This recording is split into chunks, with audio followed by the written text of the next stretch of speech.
আসসালামু আলাইকুম। আশা করি সবাই ভালো আছেন। আমার নিজের হাতের তৈরি ইনকিউবেটর মেশিনে আজকে কোয়েল পাখির বাচ্চা উঠেছে। আমি অনেক খুশি এবং আনন্দিত।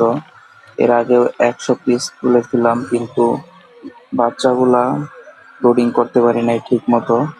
ব্রুডিং না করার জন্য বাচ্চাগুলো প্রায় অর্ধেকই মারা গেছে। মাত্র ২৫-২৬ পিস বাচ্চা আছে।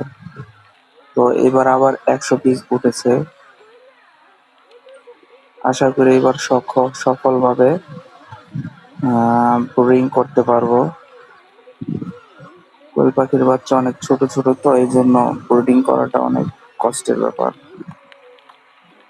বাচ্চাগুলো অল্পতেই দুর্বল হয়ে যায়, হিট বেশি হলে বা কম হলে, বা ঔষধ কম বেশি হলে।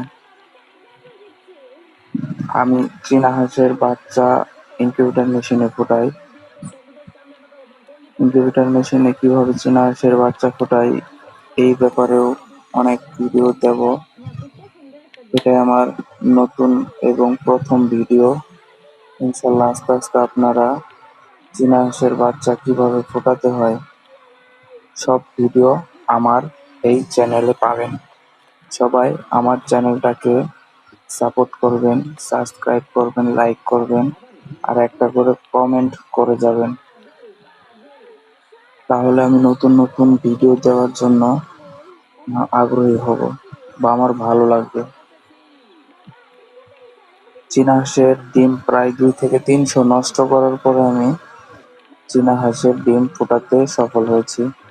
তো আজকে কোয়েল পাখির বাচ্চা উঠেছে, খুব ভালো লাগতেছে।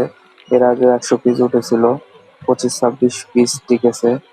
তো আশা করি এইবার এই ১০০ পিসের ভিতরে ১০০ পিস টিকানোর চেষ্টা করব। সবাই আমার পাশে থাকবেন, আমাদের ভিডিও দেখবেন, আমাদের চ্যানেলটা সাবস্ক্রাইব করবেন, যেন সফলভাবে এগুলো আপনাদেরকে দেখাতে পারি কিভাবে